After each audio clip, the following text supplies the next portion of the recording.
So, good morning everyone and welcome to our Colloquy 49. This is the first part where we're going to finish off on contracts. So, this is our last chapter for contracts, chapter 16. We'll be talking about remedies both in Toowoomba and Springfield. Today we're going to talk about common law remedies, and we'll continue and cover the equitable remedies on Thursday in Springfield. As I said, this is really end of days for us because we are trying to finish off now on contracts and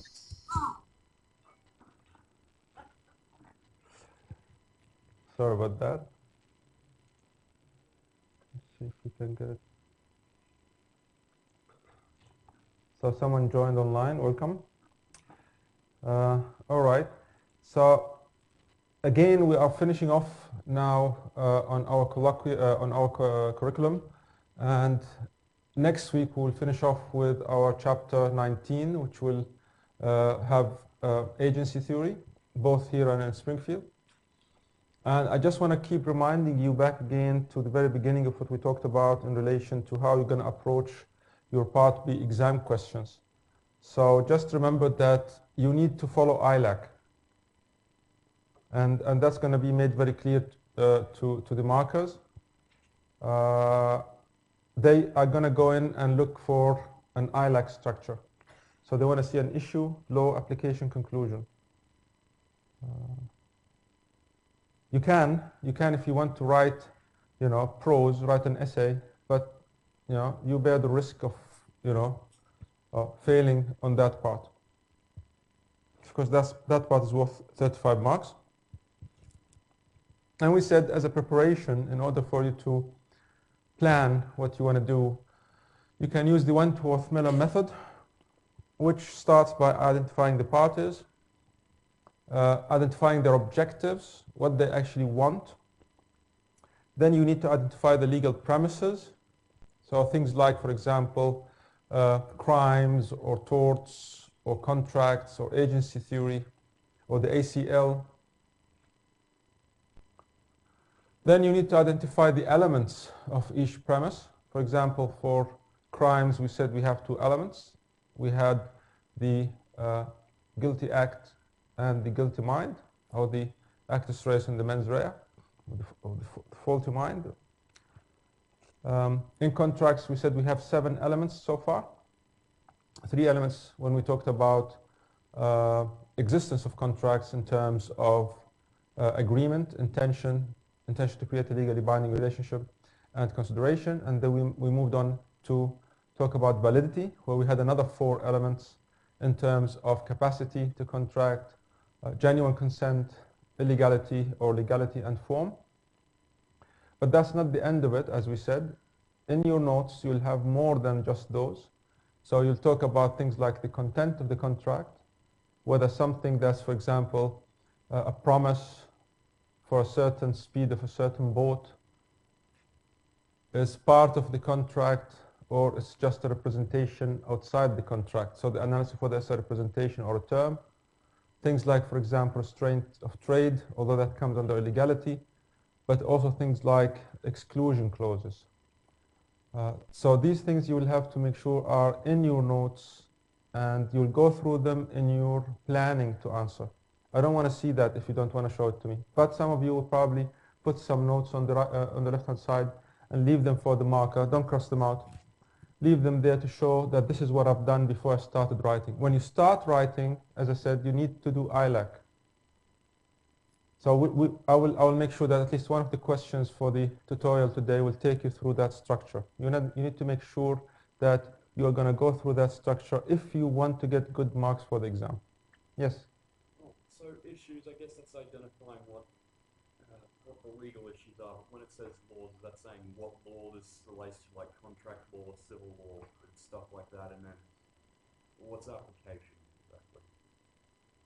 So which step are you talking about? ILAC. The application is applying the law to the facts. So if, for example, you're talking about contracts, once you have done your Wentworth-Miller and you found that probably this is actually something that has to do with contracts, then you're going to go through the elements in your mind's eye and think of which one of these would raise a legal issue here. Based on what? Based on the facts. So you're going to take those elements and apply them to the facts. That's what we mean by application.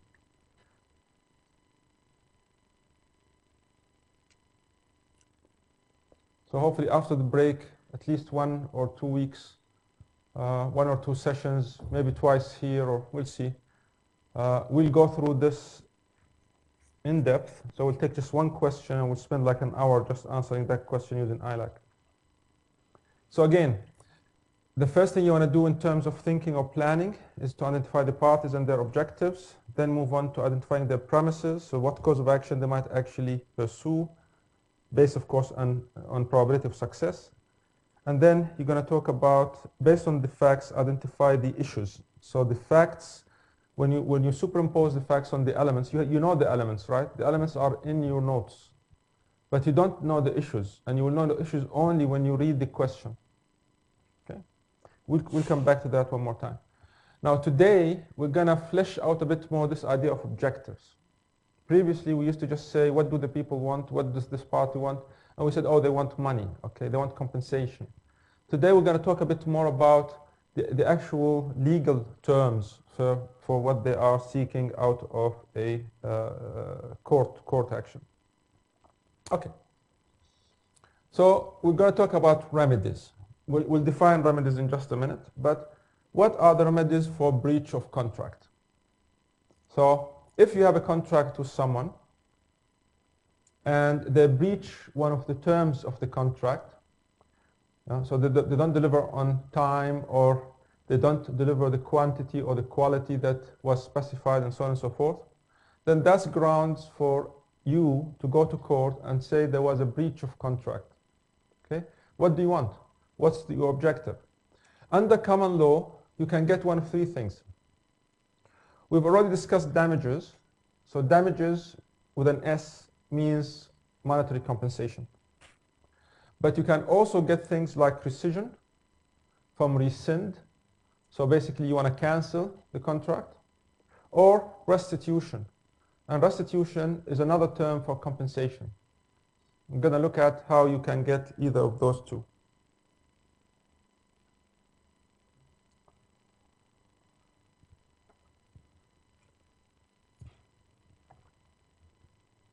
Technically, rescission and restitution are not open to you for breach of contract. They are open only for a defective contract. So if you have a contract where one of the parties is a minor, for example, so that goes to capacity, or there was things like duress or undue influence, goes to consent, then it would be open to you to plead things like rescission and restitution. Breach technically is going to take you to damages directly. We'll open that up in a minute. We'll talk about it a bit more. Later this week, I'm going to talk about the other stuff, which is under equity. So we'll leave it for now. Although today, I'm going to still touch upon quantum meruit. Okay? We started talking about quantum meruit in Springfield last week. So I just want to, touch-ups around that today as well, and then we'll continue with it in Springfield again on Thursday. Okay. So we'll focus on common law for today.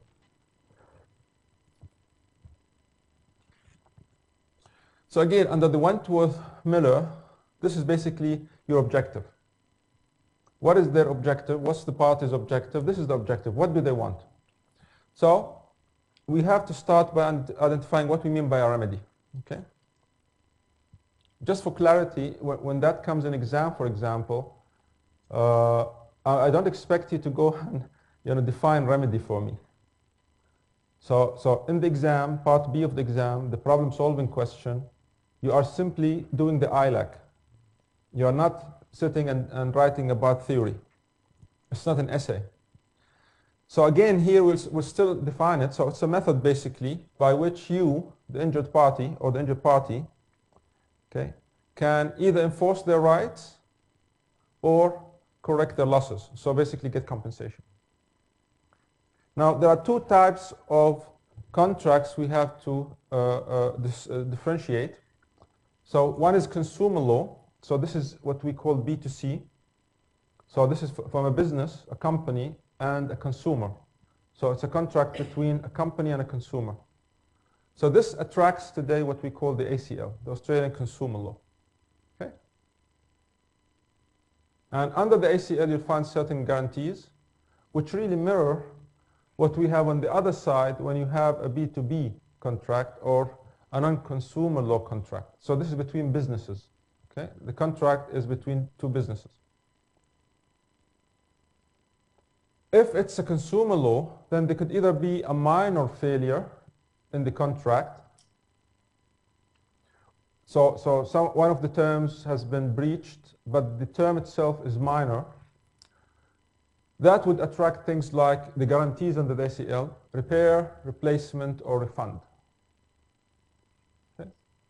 If it's a major failure, however, you could get more. You could reject the goods. Okay? And either get a refund or replacement. So this rejection of the goods is very similar to what we call rescission. Okay? The idea that you want to cancel the contract because it's a major failure. And that would be open to you only if it's a major failure. Under the non-consumer law contracts, we have a different classification, and we've seen it before. So that's where we find conditions and warranties. And we said that conditions are those terms that are, if you like, major terms in the contract. They're so essential, so important to the contract that if they are breached, then you can cancel the contract. Plus, of course, ask for damages. If it's a warranty, then it's only the latter. It's only damages that you can go for.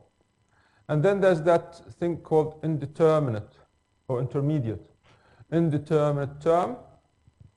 And that's a different analysis that really looks at the consequences of the breach rather than the intention going into the contract. And it could go either way. It could be a term that's so important, the consequences could be so fatal to the contract that it would have the same effect as a condition, or it could have the effect of a warranty, meaning that you don't actually get to cancel the contract.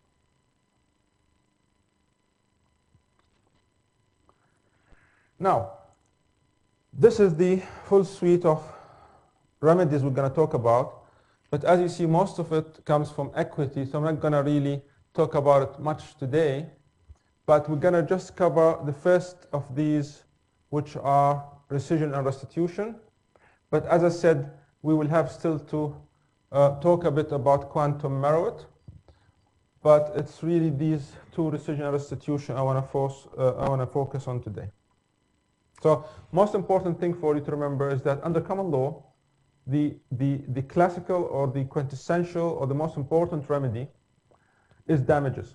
So mostly it's money or monetary compensation that you go for. So we go back and talk about what remedies are available in common law. Okay, so the normal remedy is damages. And we said that there are two others, which are rescission and restitution. Remember that these are not available if it's a breach of contract, but when the contract is defective. Now you'll find that we'll also talk about rescission again on Thursday. But under equity, rescission is a court order. So it's the court that has to actually give you that right to cancel the contract. But in common law, it's self-help. So you can cancel the contract yourself. Okay? So remember, we talked about contracts that are voidable. This is the idea of voidable. Okay? So you have the right as a minor, for example, or someone who was not in full capacity contract, like someone intoxicated, for example, or mentally ill. Once you are out of that phase, out of that condition, you can invoke this rescission as self-help and void the contract, cancel the contract. Then there's restitution, which is simply the idea of giving you compensation, and it's based on this concept of unjust enrichment. And the minute you see the word unjust, you can see that this has to do with equity, so it has equitable origins. Okay. But the idea there is simply that you want to give this party some compensation for work that has been done, and the other party benefited from that, so they were enriched by it, and you want this party to get some compensation for that. Okay. Just a quick note on repudiation. So as I remind you again, there's something called the Australian Law Dictionary. You don't have to buy it. It's available online, free, under the USQ library. So any terms you might want to rehash on, of course, it's also available in your textbook in the glossary section at the back. But repudiation is where one of the parties gives you an indication that they are not going to go through with the obligations that they've agreed or exchanged with you under the contract. So they promised to do certain things, but now they changed their mind. The repudiation is where you promise to do certain things, but you change your mind later. Yes, that's what I was just telling you. And this is by conduct. Okay? Sometimes you'll find that someone would talk about something called renunciation instead of repudiation, and renunciation is where you do something, again, you are trying to communicate to the other party that you are not interested in carrying out your obligations under the contract, but you would do that either in writing or by words, by spoken words. But the important thing, if there were any repudiation, so the other party said to you that I am not interested in carrying my obligations under the contract, what are your options? What can you do? So, one thing is to go and sue them, okay, for breach of contract. So you want damages, i.e., you want monetary compensation.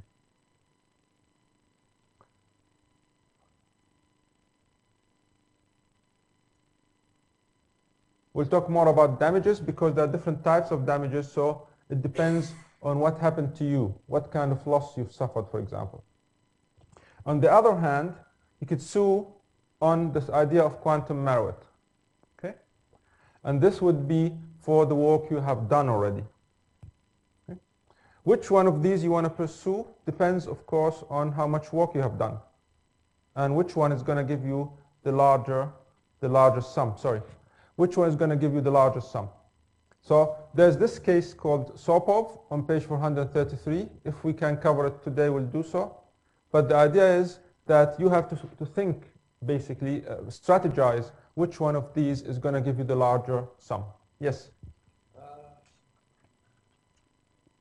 So you're saying that for breaches of, suing for damages. So suing for damages for breaches of K, does that mean that you've already signed, but just before it starts you're like, no, and then quantum merit, you've already done some work, but then you decide to repudiate? Is that the difference between the two? One's before, one's sort of like during the work? No. So you could have done some work already, but it depends on how much you have done. And the other party comes and says, you know, I'm not going to continue, I'm not going to pay you. Okay? So that's a repudiation. Maybe the payment is coming after a week or two, but they might come and say, I don't have enough money, I'm not going to be able to pay you for the work you're doing. One way you could go through it is to go through damages. So you could sue them under damages for monetary compensation for the work you have done. Or you can get, so this sometimes would be actually stipulated for in the contract. Or you could go and ask the court to quantify how much you have done, and based on the market value for that, you would be paid for that work. So this is why I said there's a case called Sopov. If you go and look at Sopov, it will give you an example of how these two things compete with each other and which one, and how to think about which one you want actually to pursue. So as I say here, it really depends on the stage of work that you have reached. Okay? Well, but what does it mean by suing damages then? Is that So you would go to court, and what you want is damages. so? That's compensation, though, isn't it? Or Yes. everything, but so I can't see the difference. That's fine. We can talk about it later if you don't mind. Thank you. Let's continue then with what damages are. There are three types of damages. Okay? Some of them are just nominal. So you'd get a very low amount for your troubles. So it's not really worth going to court for. This is basically where you have no actual loss. Usually, what you would get is the ordinary or the real damages, where you have actual loss. Okay? And there are two types: general damages and specific damages. The general ones are from general consequences of the breach. So someone decided to repudiate the contract, and because of that you have suffered some economic loss. You would go to court and ask for compensation. Sometimes that loss is specific. So you can actually provide receipts to say, this is exactly what I'm talking about here, this is the exact amount I want. So that's why they call it special damages, so you can prove them specially in court. So you have exact evidence, like in receipts, to show how much the damages are. There's also a third type, but this really comes under the equitable jurisdiction of the court. And this is really punitive or exemplary. Okay? So this is where you want to punish the defendant. So it's like a fine. Okay? It's like a fine that they impose on the defendant. But again, this is equitable jurisdiction, not the general common law jurisdiction, where you could argue that the general remedy would be damages.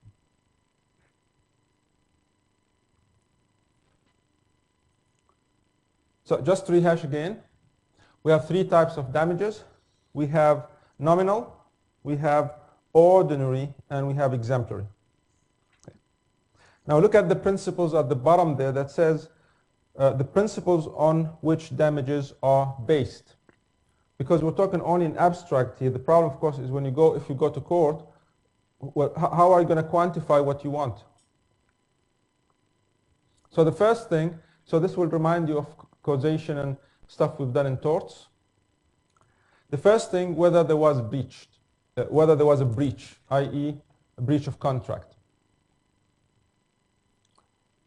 The second thing is whether there was causation. So the person, the defendant that you seek the compensation from, is in fact the party who caused this damage. Damage, not damages, right? So the loss we're talking about. Then you can see that we talk about things that we have looked at previously, like remoteness of damage, the remoteness of this loss that you have suffered because of breach of contract. And the hardest one is the amount of damages. Okay. The last thing is again similar to torts, which is mitigation. So if you've suffered certain loss because someone breached the contract, what have you done in the meantime? For example, have you looked for other work? Have you tried to sell the material or the whatever it was you were trying to sell to this person to someone else, so that you don't actually just simply wait until it's difficult for you to do so. So it's the idea of mitigation that we looked at in torts as well. On the left-hand side, we talk about, again, a different classification which goes to the amount of damages you get. Okay? This is liquidated damage or liquidated damages. That's the point we were talking about earlier in Sopov. So this is where the contract gives you a pre-estimate, a genuine pre-estimate, okay, of a fixed amount that the parties agree to in the event of a breach. So if there's a breach, we agree that this is how much I pay you. So there's something called an agreed damages clause. So you don't have to prove your actual damages. I don't have to come and show you a receipt, because there is this clause in the contract that says, in the event of a breach, this is how much I get paid. So all I have to prove is the breach. This is what we call liquidated damages. So liquidated in the sense that they could be converted into cash, or could be converted into a sum, money. Or they could be unliquidated. So there is no fixed amount in the contract. There's no clause in the contract that says, in the event of a breach, how much I get paid, how much I have to pay you, or how much I get paid. The legal issue that arises in this part is whether this fixed amount we agreed to is in fact a genuine pre-estimate or what we call a penalty.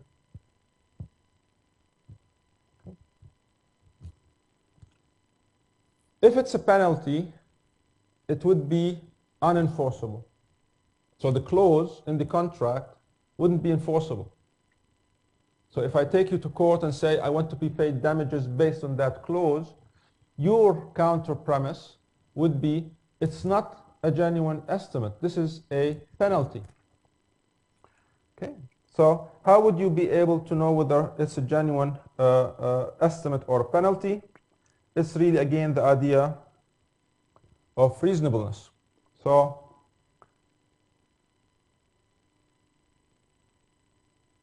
if it's unreasonable, it's going to be classified as a penalty, and it would be unenforceable. So it's more like threatening you that if you don't perform, I will get you to pay me this sum. That would be a penalty, and it wouldn't be enforceable. We'll look at some examples as well. Now remember that you can actually file for liquidated or unliquidated or both.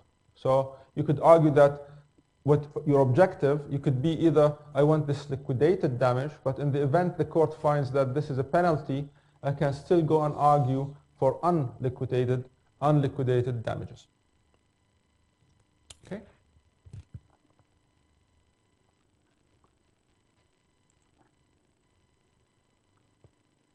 All right. Let's continue and talk about the other two main remedies we're going to talk about today. Keep in mind quantum meruit. We'll look at that when we go to the cases. Let's start with rescission on the left-hand side. So rescission from rescind, which between the quotation marks up there really means cancellation. Okay? You want to cancel the contract. As it says, this is available where the contract is defective. Where the contract is defective. So what does that mean? So it takes us back to those validity elements that we looked at. Things like capacity, consent, and legality and form. That's the defect I'm talking about. Okay? But not where there's breach. So the breach really takes you to damages. So we're talking about remedies in generality. If there's a defect in the contract, you could think about rescission or restitution. If there's a breach, you could think about damages. And there are different types of damages.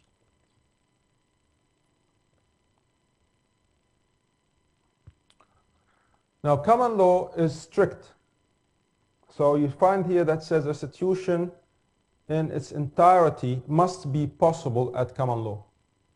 So basically, the purpose is to reverse the contract. You have to be able to reverse the contract in entirety and bring back the parties to their pre-contractual position. Sometimes you could also lose your right to rescind the contract. So I'll leave that for you to look at. And things, for example, where you elect to actually affirm the contract and go with it regardless of the defect. So remember that we said that when there's a voidable contract, it's basically your option. You can elect to either cancel the contract or affirm the contract. If you are a minor, you can, and the contract is voidable, you can either affirm the contract, and if you do so, you lose your right to rescission, or you can rescind the contract and continue with it as if you are an adult. Okay.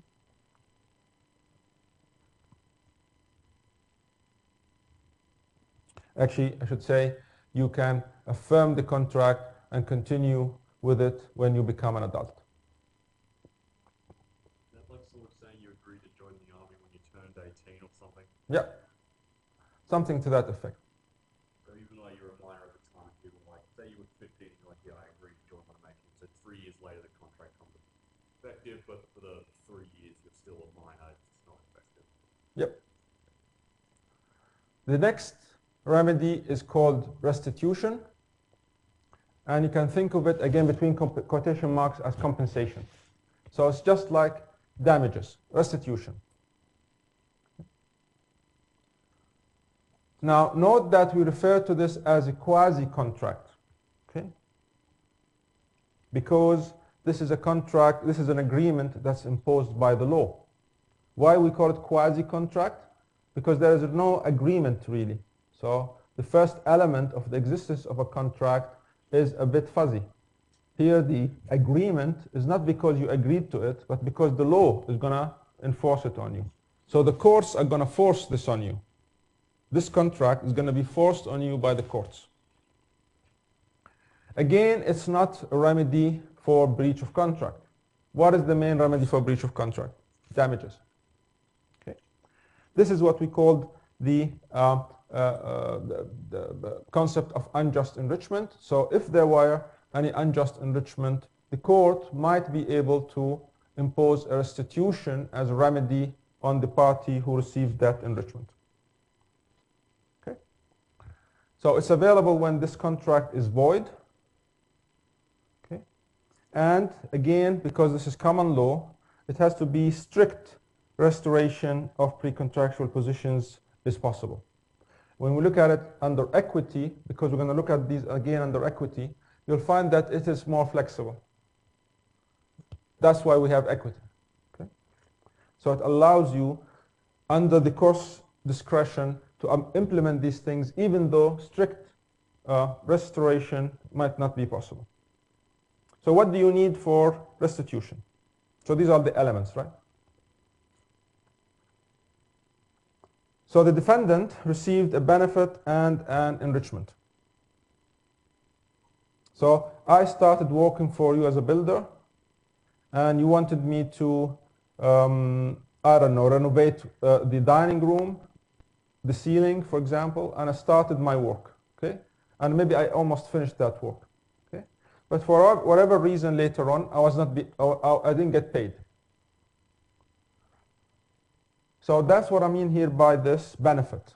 The benefit to the defendant is this renovated room.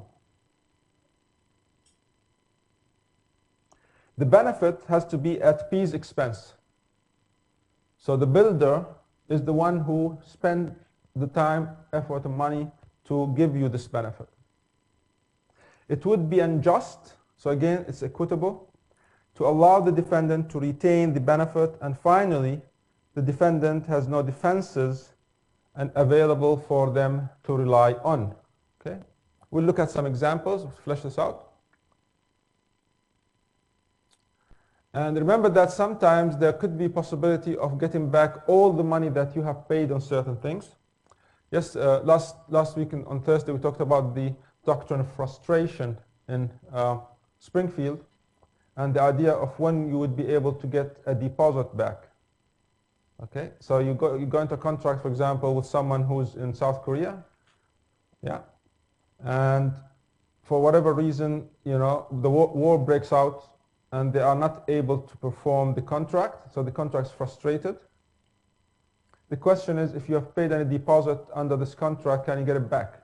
Okay, so sometimes, yes, you can. So you would have to actually pay it back in things where there is a total failure of consideration. That's the case of fibrosa. Okay? That's the case of fibrosa, which we'll also find under the discussion of frustration, or where there's a mistake of fact, or mistake of law, or duress or compulsion. So we'll look at that in some more detail. Okay. Now, another way of classifying damages, again, we want to calculate the compensation. How much should you get paid? And that could be done either through looking at the gain.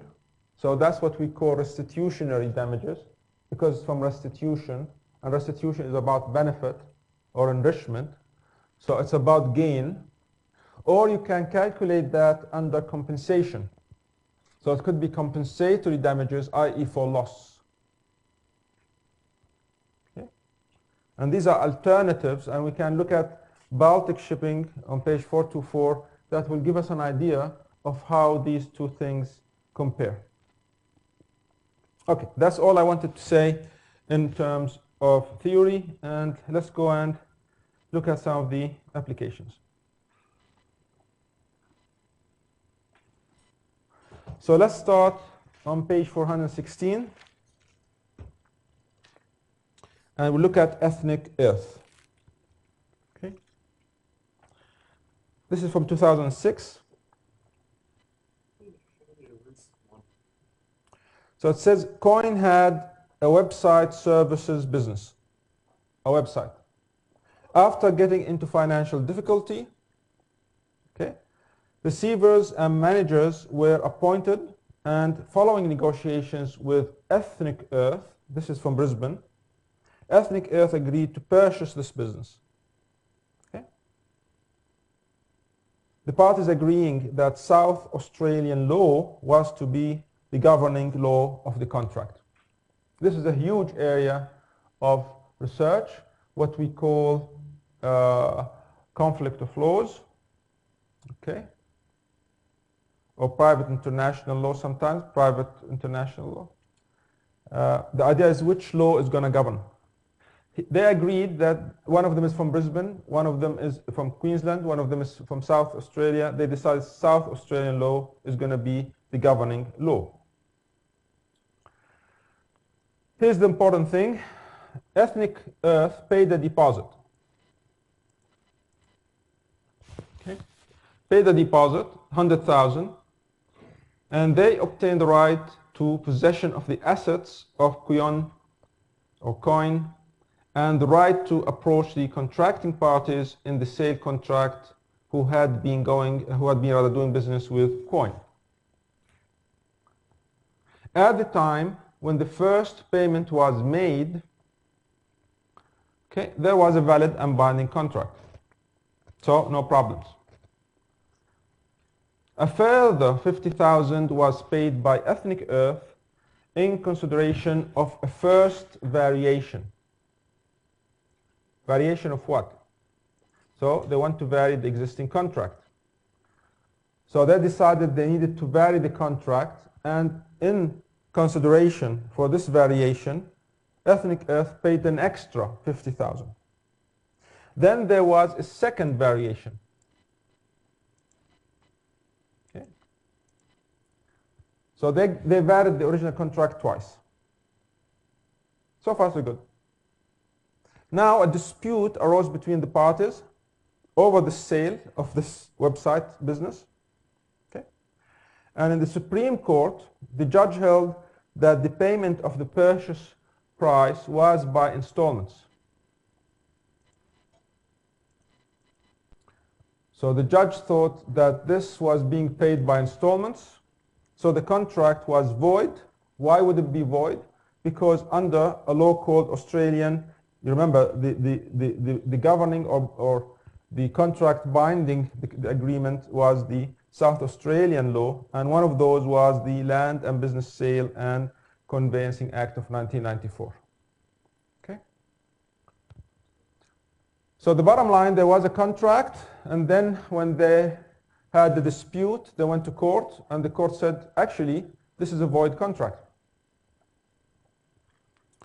So the issue then became, was there a total failure of consideration? And why would that be important? Why would that be the issue? Now, remember, in the exam, right, when we go to part B of the exam, the questions in part B, that's your job. So that's the question. So the facts are really the question. Your job is to start with this sentence. What's the legal issue? Okay? In this case, they said it was about the failure, total failure of consideration. The reason is that people are looking at the deposit. Are we able to get the deposit back or not? If there's total failure of consideration, means what? Means that Ethnic Earth, who paid this deposit, didn't get any benefit under this void contract. So why should Coin keep that money? That's the argument. So give me my money back. However, the court said, as there had been a significant performance of the contract, it could not be said there had been a total failure of consideration. So the application of restitution and recovery of money paid, i.e. deposits, and the 50,000 after that, failed. Okay.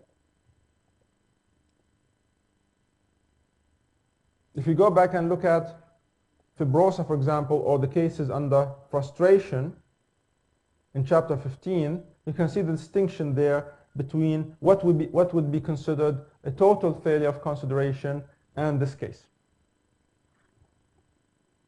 Okay, let's move on to McCormack. Commonwealth and McCormack. This is 1984. The HCA is very busy these days, right? What's the HCA going to decide on Wednesday? Does anyone know? We're all anticipating with real excitement what they're going to come down with on Wednesday. About, do you know? Same-sex marriage, yeah.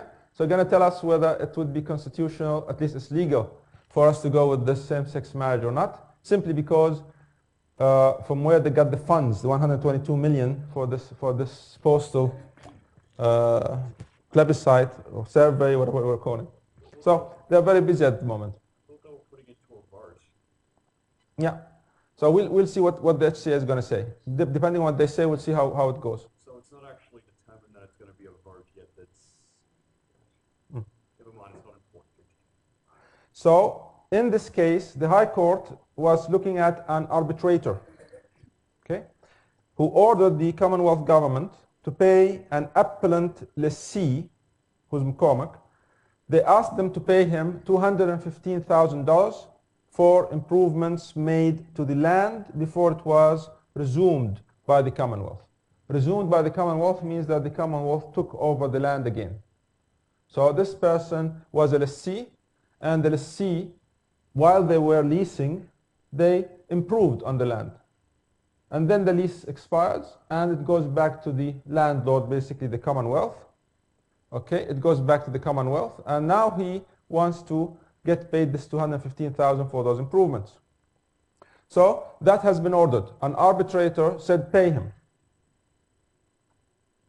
The Commonwealth government paid the lessee the $215,000, but didn't deduce $75,000 previously paid. So that's the crux of the matter. An accounting error. They were supposed to pay $215,000 in total, but already $75,000 had been paid. So the issue was this overpayment of $75,000 recoverable? Can the Commonwealth go and say, give me that $75,000 back? Why? Because it was a fundamental mistake of fact. Now you remember something like this that we've talked about previously in other chapters? Maybe. We talked about consent, genuine consent, and there we looked at the problem of mistake, remember? We looked at things like common mistake, mutual mistake, unilateral mistake, and non est factum. So when you do your notes, remember that this ties up with that. So they decided that the full award payment, this is the $215,000, okay, had been paid under a fundamental mistake of fact. As a result, the Commonwealth government was entitled to recover the $75,000. Now look at the comment. If a person had been deprived of property or of some other right by a court order, so like the arbitrator, and this order is subsequently set aside for any reason, okay, they are entitled to be restored they are entitled to be restored so far as possible back to the position they would have been had the order never been made. This is what we mean by restitution. The reflection. If a person is deprived of money, should they be entitled to its restoration plus interest during the period they did not have the money? So this is the question of interest. The Commonwealth paid 215,000, so they were deprived of the 75,000. And they have probably been deprived of it for how long? I don't know, 6 months, 1 year, whatever. Now imagine if you took that money and put it into a CD, put it into a bank where you can actually get interest over this amount. Should that then be part of the money that the party should pay to you? So it's not only the 75,000, but the interest that the plaintiff could have gained on this amount had that amount been put into a bank. What do you think? We'll leave it for you to think about for a moment. Maybe you come back to it later on someday. We will move on to David Securities. Again, High Court of Australia. This is another type of mistake. David Securities was a building company. Now, they borrowed 850,000 from the Commonwealth Bank, which is, of course, now in very big trouble, it seems, as far as class action is concerned, with interest to be paid without deduction of any taxes. The key point, without deduction of any taxes. The contract also provided that the borrowers were to provide additional amounts in the event that the borrowers were obliged to deduct any taxes from such payments. Okay. The loan was based on the foreign exchange value of the Swiss franc. This is in 1992. During the 1980s, the value of the franc and the size of the interest payments increased substantially. That placed the company in financial difficulty because they never heard of something called hedging. It subsequently sought restitution from the Commonwealth Bank for money that it had paid the bank in the mistaken belief that it was required to do so by law. For our purposes, it doesn't matter. It's a section from an Income Tax Assessment Act. The important thing is that they thought they had to pay this tax. They thought the law required them to do so. That was wrong.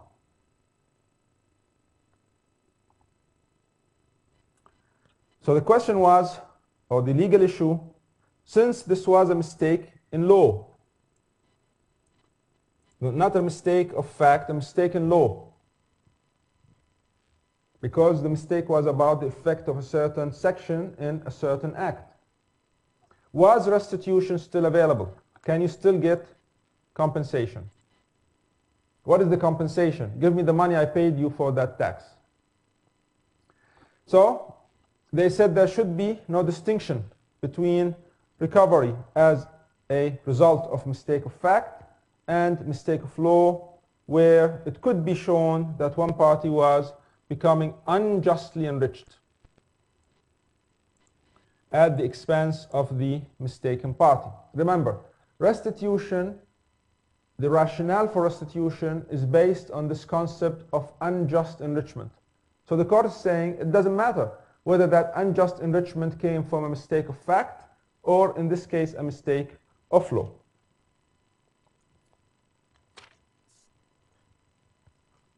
Okay, let's then move on and look at quantum merit, just a little. Let's look at Pavey and Matthews on page 416.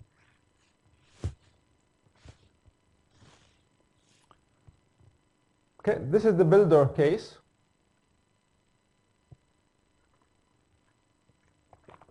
And the builder did some work under an oral contract.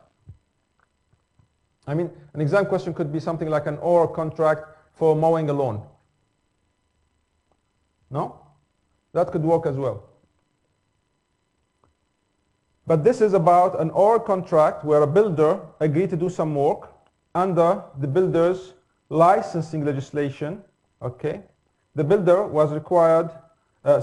Under the builder's licensing legislation, the contract was required to be in writing. So, what kind of problem do you envisage now? It was only oral, yet it was required to be. So, which one of the elements that we talked about, the 7 elements? The last one, the problem with form. Form. It has to be in writing, which goes to the existence or the validity of a contract. This goes to the validity of a contract. So the question whether the contract now is valid or not. Okay? Technically, the contract was unenforceable. That's the defect. This is a defective contract because the act said it has to be in writing. It was not in writing. Under this act, it can't be enforced. You can't go to court and say what? I've done this work, give me my money back. Or I've done this work, give me money for this work. So far so good? The contract is unenforceable. So saying that, that means that the builder can't technically say you owe me money because even though it was an oral contract, it's never made a written contract, you can't actually enforce that you deserve payment. Is that it? So all we're saying is that the contract is unenforceable. I cannot go to court and say I have a contract with this person, so I want to be paid under that contract. The contract is unenforceable. So you have to look at another argument. This is what we're going to learn about now. What is the other argument? So the client basically refused to pay. The other possibility for the builder was to use this theory or cause of action called quantum meruit. There is no contract, yes, but you can still see if the court is happy out of fairness to pay you money for the work that you have done. So this is why it has an equitable jurisdiction. It's about fairness. The common law, I mean the black letter of the law, says there is no contract. Or at least, if there's a contract, it's unenforceable. You can't get anything under the contract. Okay, what about quantum meruit? So give me money out of fairness because I've done this work. Yes. So basically we made a mistake. We thought that this would be enforceable. It's not enforceable. So the starting point for anything in relation to restitution is to ask about unjust enrichment. And you will see that quantum meruit has this overlap with this concept of unjust enrichment.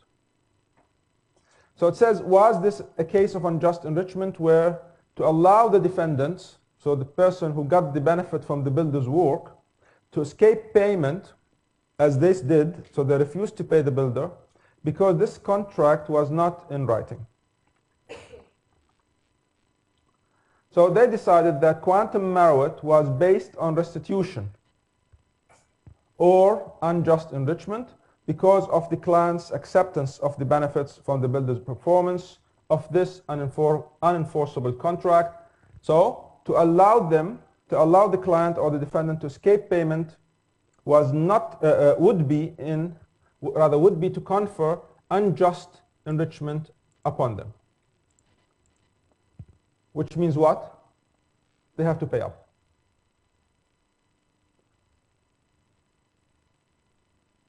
Contract theory failed.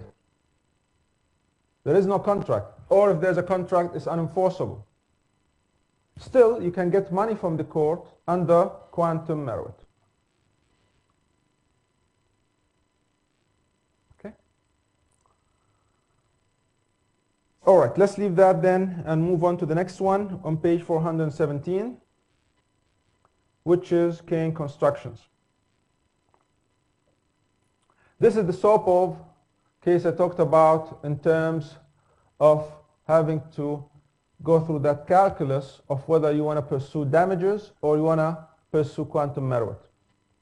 Sopov owned a disused warehouse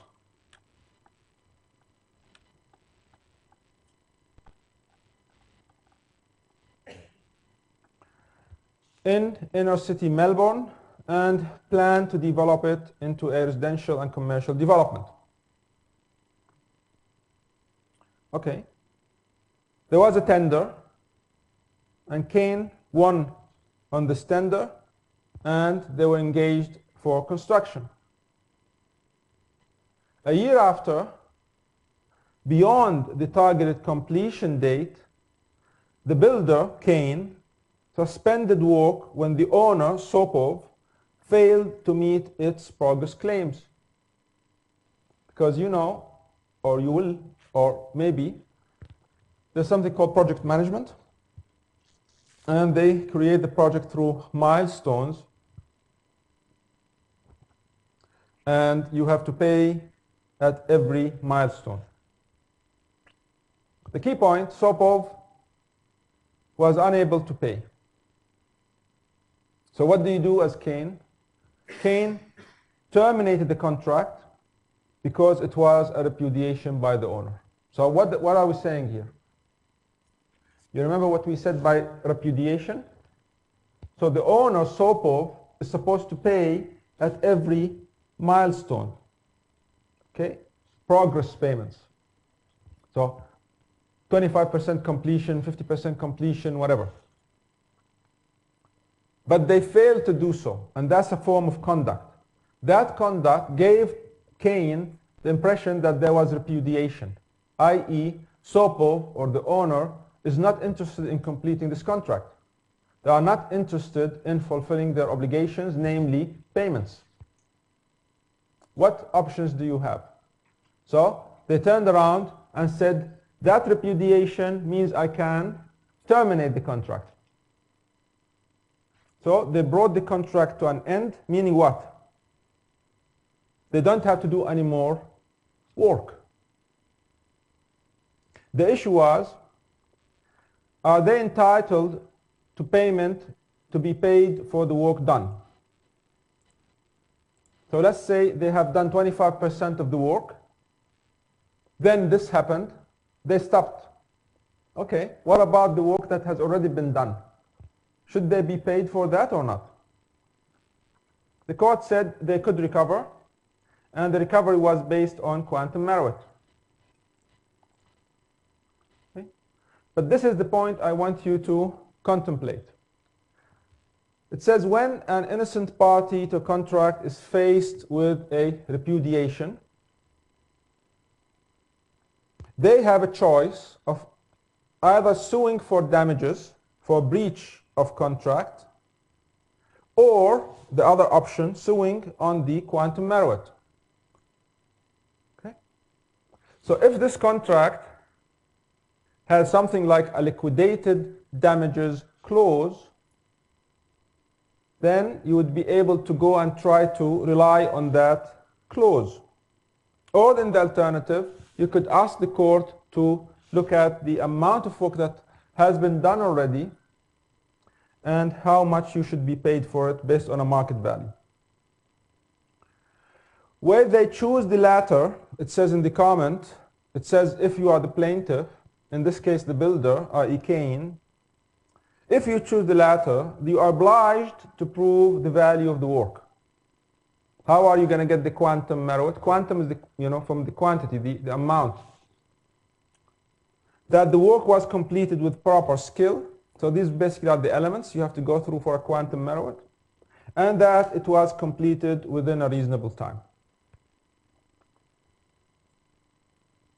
Okay. And it's not going to include any profit margin. So it is strict compensation. All right, let's continue with Sumter.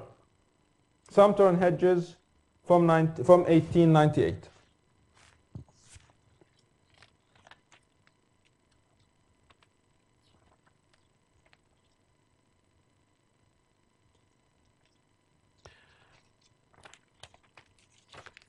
Okay, we'll do this Sumter and Hedges, and then we'll stop here. We'll take our break, and then we'll do our tutorial. Sumter and Hedges. The plaintiff, again a builder, entered the contract to build 2 houses on the defendant's land. after the plaintiff had done a little more than half the work, so now we're told how much in percentage they have completed, he ran out of money. So the builder ran out of money.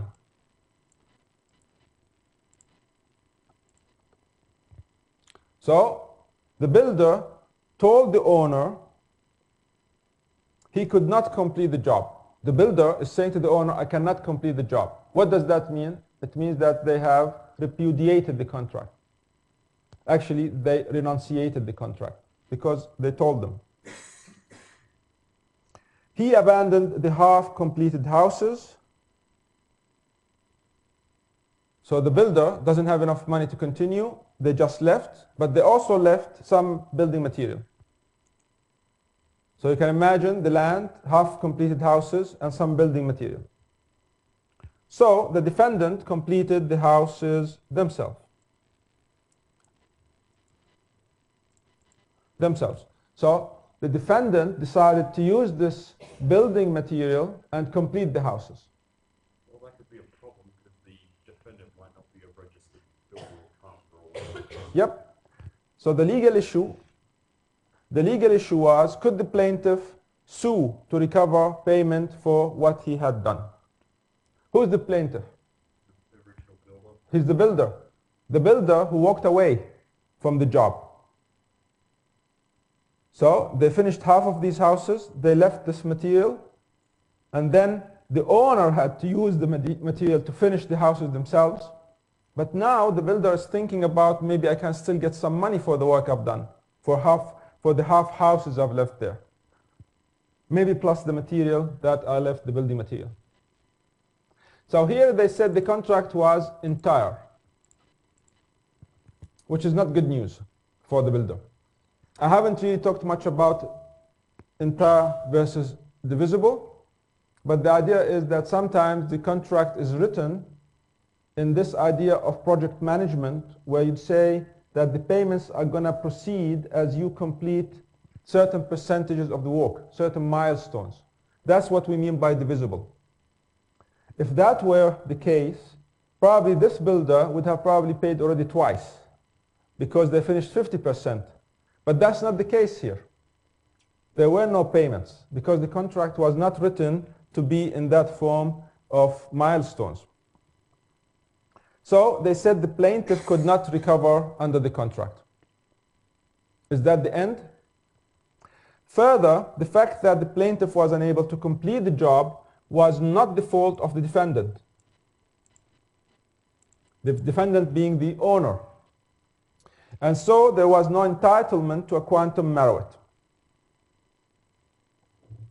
So they're saying it's not like the owner came and said to the builder, I don't want you to come through here, I don't want you to access at night, this and that. So they stopped them from completing the work. They were able to do whatever they wanted, and they decided to stop on their own. It's not the owner's fault. It's because the builder doesn't have enough money. While the defendant, they say, obtained the benefit, it didn't constitute acceptance. So this is the key point here. So we said in order for there to be quantum merit, there has to be unjust enrichment. In this case, you could see that the owner was unjustly enriched because they got half the houses, plus the building material. But they're saying that's not enough, because here it was not really an acceptance of partial performance. It's not like they said to the builder, yes, okay, we'll accept that much. They were left with no option. Okay? So let's look at the comment. With building materials, as they were loose and could still be rejected or accepted, there could be an entitlement to a quantum merit. So they're saying the builder might be able to succeed in a quantum merit, i.e. unjust enrichment, on the material. But with the buildings, the defendant had no choice but to go and complete the work. Okay?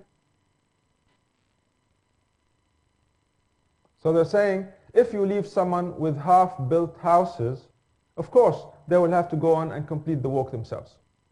There's no choice here. So that wouldn't be that can be interpreted as accepting your partial performance.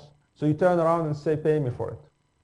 But there could be acceptance of this material, building material.